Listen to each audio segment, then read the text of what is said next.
नमस्कार. मी अंकिता साकोरे रायगड. खूप दिवसांपूर्वी डॉक्टर हनुमंत पवार यांचं वाचाल तर फुलाले पुस्तक वाचलं होतं. तेव्हापासून विचार करत होते की त्यावरती काहीतरी लिहीन. तर आता मी त्याच्यावरती थोडंसं लिहिलेलं आहे. ते मी आता तुम्हाला सांगत आहे. तर डॉक्टर हनुमंत पवार लिखित वाचाल तर फुलाले पुस्तक हाती पडल्यावरती पुस्तकामध्ये नक्कीच काहीतरी वाचणे असेल असं मला वाटू लागलं. जसं जसं मी पुस्तक वाचत गेले तसं तसं ते रेंगाळलेलं मन पुन्हा वाचनामध्ये कसं गुंतलं हे सुद्धा कळलं नाही. सदर पुस्तकामध्ये लेखक डॉक्टर हनुमंत पवार यांनी वाचनाविषयीचे महत्त्व, त्याचबरोबर त्यांचं प्राध्यापक पेशातील किंवा शिक्षक पेशातील जे वेगवेगळे अनुभव आहे, वाचनाविषयीचे अनुभव हे त्यांनी अत्यंत सुंदर पद्धतीने रेखाटलेले आहे.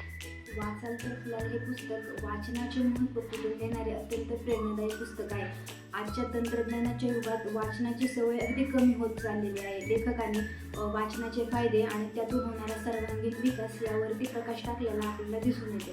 वाचनामुळे भाषा समृद्ध होते, आत्मविश्वास वाढतो आणि आपली जी वाचनाची भाषा आहे ती समृद्ध होत असते आणि जीवनाचा मार्ग हा सुकर होत असतो. असा उद्देश लेखकांनी या पुस्तकातून केलेला आहे.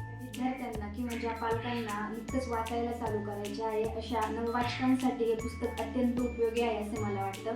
यातील काही प्रकरणे जसे की का वाचावे, काय वाचावे, कसे वाचावे, हे जे नववाचक आहे यांना योग्य दिशा देण्याचं काम करतात. वाचाल तर फुलाल हे पुस्तक एकदा वाचून संपवण्यासारखे पुस्तक नाही. ज्यावेळेस आपण पुन्हा पुन्हा ते पुस्तक वाचू आपल्याला त्यातून पुन्हा काहीतरी नवीन शिकायला मिळेल असे मला वाटते.